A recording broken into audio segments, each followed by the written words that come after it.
Hi all welcome to my YouTube channel and my Facebook page. So ಇವತ್ತು Mother's Day. So ಎಲ್ಲ ಅಮ್ಮಂದರಿಗೂ ನನ್ನ ಕಡೆಯಿಂದ ಹ್ಯಾಪಿ ಮದರ್ಸ್ ಡೇ. ಜೊತೆಗೆ ಸಂಡೇ, ಇವತ್ತು ಸಂಡೇ ಸ್ಪೆಷಲ್ ಆಗಿ ನಮ್ಮ ಮನೇಲಿ ಕೈಮಾ ಏನೇನು ಮಾಡ್ತೀವಿ ಎಲ್ಲನೂ ತೋರಿಸ್ತೀನಿ. ಇವತ್ತು ನಮ್ಮ ಮನೇಲಿ ನಮ್ಮಮ್ಮನೇ ಬಂದು ಏನೋ ಮಾಡ್ತಿದ್ದಾರೆ ಸಂಡೇ ಸ್ಪೆಷಲ್ ಅಂತ. ಏನು ಮಾಡ್ತಿದ್ದಾರೆ ಅಂತ ಅವ್ರ ಬಾಯಲ್ಲೇ ಕೇಳಿಸ್ಕೊಡಿ. ಏನಮ್ಮ ಮಾಡ್ತಿದ್ಯಾ? ಇವತ್ತು ಮೊಟ್ಟ ಮೊದಲು ನನ್ನ ಮಗಳು ಮನೆಗೆ ಬಂದು ಕೈಮಾ ಸಾರು ಮಾಡ್ತಾ ಇದ್ದೀನಿ. ಅದು 4 ವರ್ಷದಲ್ಲಿ ಫಸ್ಟ್ ಟೈಮ್ ನಮ್ಮ ಮನೇಲಿ ನಮ್ಮಮ್ಮ ಅಡುಗೆ ಮಾಡ್ತಾ ಇರೋದು. ಇದೇ ಫಸ್ಟ್ ಟೈಮು ಕೈಮಾ ಉಂಡೆ ಸಾರು. ಯಾಕೆಂದ್ರೆ ಎಲ್ರಿಗೂ ಬೇಕಾಗಿತ್ತು, ನಮ್ಮ ಅಮ್ಮಂಗೆ, ನಮಗೆ, ನಮ್ಮ ಅಳಿಯಂಗೆ, ಎಲ್ರಿಗೂ. ಅದಕ್ಕೆ ಕೈಮಾ ಸಾರು ಮಾಡ್ತಾ ಇದ್ದೀನಿ. ಅದ್ರ ಜೊತೆಗೆ ಪುದೀನ ಚಿಕನ್ ಮಾಡ್ತಾ ಇದ್ದೀನಿ. ತುಂಬಾ ಚೆನ್ನಾಗಿರುತ್ತೆ. ಎಲ್ಲದಕ್ಕಿಂತ ಮೊದಲು ನಾವು ಬೆಳ್ಳುಳ್ಳಿ ಪೇಸ್ಟ್, ಶುಂಠಿ ಬೆಳ್ಳುಳ್ಳಿ ಪೇಸ್ಟ್ನ ನಾವು ಮನೇಲಿ ಮಾಡಿದ್ರೆ ತುಂಬಾ ರುಚಿಯಾಗಿರುತ್ತೆ. ಹೊರಗಡೆ ಅದು ಇದರಲ್ಲಿ ಪಾಕೆಟಲ್ಲಿ ಬರೋದು ತುಂಬ ದಿನ, ಒಂದು 2-3 ದಿನ ಆಗಿರ್ಬೋದು, ಒಂದು ವಾರ ಆಗಿರ್ಬೋದು. ಬೇಡ, ಮನೇಲೆ ಮಾಡ್ಕೊಳ್ಳೋಣ. ತುಂಬ ಅದ್ಭುತವಾಗಿರುತ್ತೆ, ಟೇಸ್ಟು ಇರುತ್ತೆ, ಆರೋಗ್ಯಕರವಾಗಿರುತ್ತೆ. ಮಾಡ್ತಿದ್ಯಾ? ಮೊದಲು ಪಾತ್ರೆ ಇಡಬೇಕು. ಪಾತ್ರೆಗೆ ಸ್ವಲ್ಪ ಎಣ್ಣೆ ಹಾಕಿ ಸ್ವಲ್ಪ ಈರುಳ್ಳಿ ಹಾಕಬೇಕು. ಅಂದರೆ ಕೈಮಾ ಸಾರು ಮಾಡ್ತಾರೆ. ಅದು ಸ್ವಲ್ಪ ಫ್ರೈ ಆದಮೇಲೆ ನಾವು ಕೈಮಾ ಜೊತೆಗೆ ಈ ರೀತಿ 4-5 ಪೀಸ್ ಕೊಟ್ಟಿರ್ತಾರೆ, ಮಟನ್ ಪೀಸ್ ಕೊಟ್ಟಿರ್ತಾರೆ. ಈರುಳ್ಳಿ ಹಾಕಿ ಸ್ವಲ್ಪ ಕಂದು ಬಣ್ಣ ಬರಬೇಕು. ಕಂದು ಬಣ್ಣ ಬಂದ ಮೇಲೆ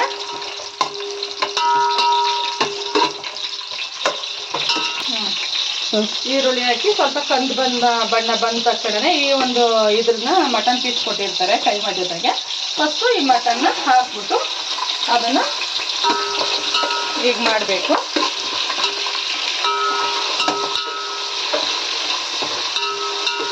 ಸ್ವಲ್ಪ ಒಂದು ನಿಮಿಷ ಅದು ಸ್ವಲ್ಪ ಬಾಡಿದ್ರೆ ಇದು ಪೀಸ್ಗಳು, ಮಟನ್ ಪೀಸ್ಗಳು ಸ್ವಲ್ಪ ಚೆನ್ನಾಗಿ ಬಂದಿರುತ್ತೆ. ನಂತರ ಇದಕ್ಕೆ ಸಾಂಬಾರಿಗೆ ಅಂತಲೇ ನಾವು ಮಸಾಲೆ ಹಾಕ್ಕೊಂಡಿರ್ತೀವಿ. ಈ ಮಸಾಲೆನ ನಾವು ಹೊರಗಡೆ ತರಬಾರ್ದು, ನಾವು ಮನೆಯಲ್ಲೇ ಮಾಡ್ಕೋಬೇಕು. ತೆಂಗಿನಕಾಯಿ, ಕೊತ್ತಂಬರಿ ಸೊಪ್ಪು, ಈರುಳ್ಳಿ, ಆಮೇಲೆ ಒಂದು 4 ಲವಂಗ, ಒಂದು 3 ಚಕ್ಕೆ, ಸ್ವಲ್ಪ ಗಸಗಸೆ, ಕಡಲೆ, ಇಷ್ಟನ್ನು ಹಾಕಿ ಒಂದು ಟೊಮಟ ಅದ್ರ ಜೊತೆಗೆ ಹಾಕಿ ಇಷ್ಟನ್ನು ಚೆನ್ನಾಗಿ ಗಂಧ ಬರೋ ರೀತಿ ಆಡಿಸ್ಕೋಬೇಕು. ಇದು ಯಾವಾಗಲೂ ಗಂಧ ರೀತಿ ಬಂದ್ರೇ ಇದು ಮಸಾಲೆ ಚೆನ್ನಾಗಿರುತ್ತೆ. ಇಲ್ಲಾಂದರೆ ತರಿ ಬಂದರೆ ಅಷ್ಟು ಚೆನ್ನಾಗಿರಲ್ಲ, ಆಯಿತಾ? ಸ್ವಲ್ಪ ಕಡಲೆ ಹಾಕಿ ಮಸಾಲೆ ಜೊತೆಗೆ, ಏಕೆಂದರೆ ಗಟ್ಟಿ ಬರುತ್ತೆ. ಇದ್ರ ಜೊತೆಗೆ ಇದು ಒಂದು ಪೀಸ್ ಹಾಕಿದ್ದೀವಲ್ಲ ನೋಡಿ, ಬಾಡಿದೆ. ಈ ಬಾಡಿರೋ ಜೊತೆಗೆ ಇದು ನೋಡಿ ಸ್ಮೆಲ್ ಕೂಡ ವಾಸನೆ ಬರ್ತಾ ಇದೆ ಮಟನ್ದು. ಅದ್ರ ಜೊತೆಗೆ ಈ ಒಂದು ಮಸಾಲೆನ ಹಾಕೋದು. ಮೊದಲು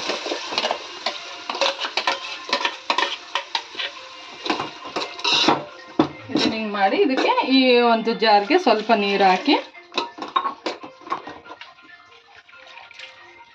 ಇದನ್ನು ಆಡ್ಕೊಳ್ಳೋದು. ಇದಾದ ಮೇಲೆ ಇದನ್ನು ಬೇಯಕ್ಬಿಟ್ಟು ನಂತರ ಕೈಮಾಗೆ ಏನೇನು ಮಸಾಲೆ ಹಾಕಬೇಕು ಅನ್ನೋದನ್ನ ನಾನು ತೋರಿಸ್ಕೊಡ್ತೀನಿ. ನೋಡಿ, ಗಂಧ ರೀತಿ ಇದೆ. ಇದು ಕೈಮಾಗೆ ಮಸಾಲೆ. ಇಷ್ಟು ಹಾಕ್ಕೊಂಡು ಇದಕ್ಕೆ ಏನು ಮಾಡಬೇಕು, ಕೈಮನ ನಾವು ಒಂದು ರೌಂಡ್ ಅಷ್ಟೇ ಹಾಗೆ ನೋಡಬೇಕು. ಇದು ಕ್ಲೀನ್ ಮಾಡ್ಕೊಂಡಿರೋಂತಹ ಕೈಮಾ ಇದಕ್ಕೆ ಹಾಕ್ಕೊಂಡು ನೋಡಿ, ಇಷ್ಟೇ, ಜಾಸ್ತಿ ಇರಬಾರ್ದು, ಇಷ್ಟೇ, ಹೀಗೆ ಮಾಡಬೇಕು. ಯಾಕೆಂದರೆ ಮಸಾಲೆ ಕೈಮಾಗೆ ಎಲ್ಲ ಸೆಟ್ ಆಗಬೇಕು. ನೋಡಿ, ಕೈ ಬರ್ತಾ ಇದೆ, ಮಸಾಲೆ ಎಲ್ಲ ಮೇಲೆ ಬರುತ್ತೆ ನೋಡಿ, ಎಲ್ಲ ಮಿಕ್ಸ್ ಆಗುತ್ತೆ.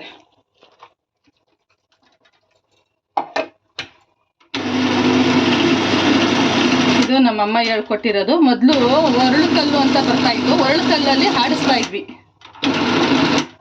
ಒರಳುಕಲ್ಲು ಅಂತ ಬರ್ತಾ ಇತ್ತು. ನಮ್ಮಮ್ಮ ಮೊದಲು ಹಳ್ಳಿಲಿ ಹುಟ್ಟು ಬೆಳೆದಿರೋದಲ್ವ ನಾವೆಲ್ಲ ರೈತರ ಮಕ್ಕಳು, ಆವಾಗ ಒರಳುಕಲ್ಲಲ್ಲಿ ಆಡಿಸ್ತಾ ಇದ್ವಿ.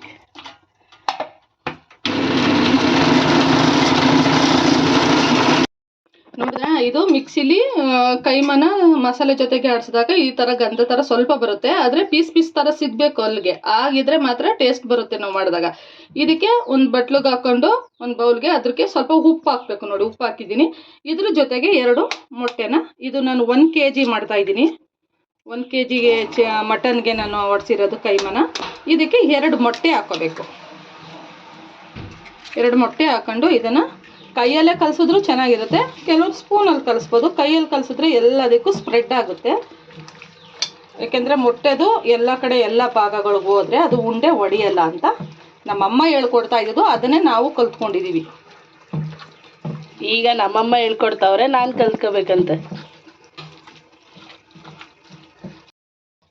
ಉಪ್ಪು ಎರಡನ್ನೂ ಕಲಿಸಿದಾಗ ಈ ಥರ ಬರುತ್ತೆ. ಇದೆಲ್ಲ ಹೀಗೆ ಮಾಡಿಕೊಂಡು ಒಂದು ಪ್ಲೇಟ್ ತೊಗೊಳ್ಳೋಣ. ತೊಗೊಬಿಟ್ಟು ನಮಗೆ ಎಷ್ಟು ಗಾತ್ರ ಬೇಕು, ಒಂದು ಇಷ್ಟು ತಗೊಂಡ್ರೆ ಚೆನ್ನಾಗಿರುತ್ತೆ. ಅದು ಹರಳಿದಾಗ ಈ ಥರ ರೌಂಡ್ ರೌಂಡ್ ಮಡಿಕೋಬೇಕು. ಉಂಡೆ ಮಾಡಿ ಇಟ್ಕೊಂಡಾಗ ನೋಡಿ, ಅಲ್ಲಿ ನೋಡಿ ಸಾಂಬಾರು ಕುದೀತಾ ಇದೆ. ಇಲ್ಲಿ ನೋಡಿ ಸಾಂಬಾರು ಕುದೀತಾ ಇದೆ.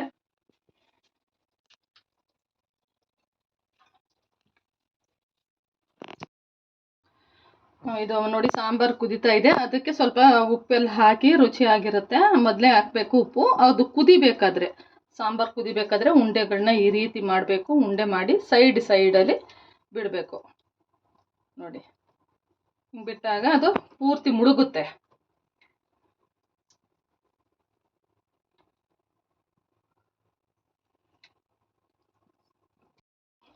ಇವಾಗ ಕೈಮಾ ಸಾಂಬಾರು ಫುಲ್ಲು ಕುದೀತಾ ಇದೆ, ಆಗಿದೆ.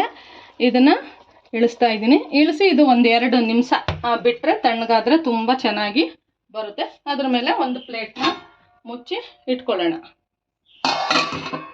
ಈಗ ಆಮೇಲೆ ಮಟನ್ ಕೈಮಾ ಎಲ್ಲ ಆದಮೇಲೆ ಸೊ ಇನ್ನೊಂದು ಡಿಶ್ ಇರಲಿ ಅಂತ ನಮ್ಮಮ್ಮ ಪುದೀನ ಚಿಕನ್ ಮಾಡ್ತಿದ್ದಾರೆ. ಅದನ್ನು ಹೇಗೆ ಮಾಡ್ತಾರೆ ಅಂತ ತೋರಿಸ್ತಾ ಇದ್ದಾರೆ. ಸೊ ಇವತ್ತು ನೋಡಿ ಮದರ್ಸ್ ಡೇ ಸ್ಪೆಷಲ್ ನಾನು ನಮ್ಮಮ್ಮಂಗೆ ಮಾಡಿಕೊಡ್ಬೇಕು, ಉಲ್ಟಾ ನಮ್ಮಮ್ಮನೇ ನನಗೆ ಮಾಡಿಕೊಡ್ತಾ ಇದ್ದಾರೆ. ಅದೇನಕ್ಕೆ ಅಂತ ಮುಂದೆ ನಿಮಗೆ ಹೋಗ್ತಾ ಹೋಗ್ತಾ ಗೊತ್ತಾಗುತ್ತೆ ಅವ್ರ ಕೈಯಲ್ಲಿ ಯಾಕೆ ಇವತ್ತು ಅಡುಗೆ ಮಾಡ್ತಿದ್ದಾರೆ ಅಂತ. ಎಲ್ಲರೂ ನಿಮ್ಮ ತಾಯಂದ್ರಿಗೆ ಏನು ಕೊಟ್ರಿ ಕಮೆಂಟ್ ಮಾಡಿ ನೋಡೋಣ, ಏನೇನು ಮಾಡಿದ್ದೀರಾ ಇವತ್ತು ಮದರ್ಸ್ ಡೇ ಸ್ಪೆಷಲ್ ಅಂತ. ಸೊ ಎಲ್ಲರಿಗೂ ನನ್ನ ವೀಡಿಯೋಸ್ ಲೈಕ್ ಆಗ್ತಿದ್ರೆ ಎಲ್ಲರೂ ಲೈಕ್ ಮಾಡಿ, ಶೇರ್ ಮಾಡಿ, ಕಮೆಂಟ್ ಮಾಡಿ. ಈಗ ನಮ್ಮಮ್ಮ ಚಿಕನ್ ಎಲ್ಲ ಮಾಡ್ತಿದ್ದಾರೆ. ಎಷ್ಟು ಬೇಗ ಮಾಡ್ತಾರೋ, ತುಂಬ ಹೊಟ್ಟೆ ಬೇರೆ ಹಸಿತಾ ಇದೆ, ಗೊತ್ತಿಲ್ಲ, ಬಟ್ ಮಾಡ್ತಾನೇ ಇದ್ದಾರೆ. ಮಾಡಲಿ ಅಂತ ನಾನು ಸುಮ್ಮನೆ ಇದ್ದೀನಿ. ನಾನು ಸಣ್ಣ ಪುಟ್ಟ ಕೆಲಸ ಅಂತ ನಮ್ಮ ಮನೇಲಿ ಮಾಡ್ಕೋತಿದ್ದೆ. ಸೊ ನಮ್ಮಮ್ಮ ಕಿಚನಲ್ಲೇ ಅಡುಗೆ ಮಾಡ್ಕೋತಾ ಇದ್ದರು. ಅವ್ರಿಗೂ ಅವಾಗವಾಗ ಎಲ್ಪ್ ಮಾಡಿಕೊಂಡು ನನ್ನ ಕೆಲಸನೂ ಕೂಡ ಮುಗಿಸ್ಕೊಂಡು ಮಾಡ್ತಾಯಿದ್ದೀನಿ. ಸೊ ನನಗಿಂತ ಚೆನ್ನಾಗಿ ಮಾಡ್ತಾರಾ ಗೊತ್ತಿಲ್ಲ, ಮಾಡೇ ಮಾಡ್ತಾರೆ. ಅವರಿಂದನೇ ನಾನು ಕಲ್ತಿರೋದು. ಸೊ ಫೈನಲಾಗಿ ನಮ್ಮ ಮನೇಲಿ ಪುದೀನ ಚಿಕನ್ ರೆಡಿ ಆಗ್ತಾ ಇದೆ. ನೋಡಿ ಆದರೆ ಸ್ವಲ್ಪ ಖಾರ ಆಗಿರುತ್ತೆ ಅಂದ್ಕೊಂಡಿದ್ದೀನಿ. ಏನಕ್ಕೆ ಅಂದರೆ ನಮ್ಮ ಸ್ವಲ್ಪ ಮೆಣಸಿನ್ಕಾಯಿ ಜಾಸ್ತಿ ಹಾಕ್ಬಿಟ್ಟಿದ್ದಾರೆ ಅದಕ್ಕೆ. ಆಮೇಲೆ ಎಲ್ಲ ರೆಡಿಯಾಗಿ ನಾನು ಕೂಡ ರೆಡಿ ಹೋಗೋಣ ಅಂದ್ಕೊಂಡು ಹೊರಗಡೆ.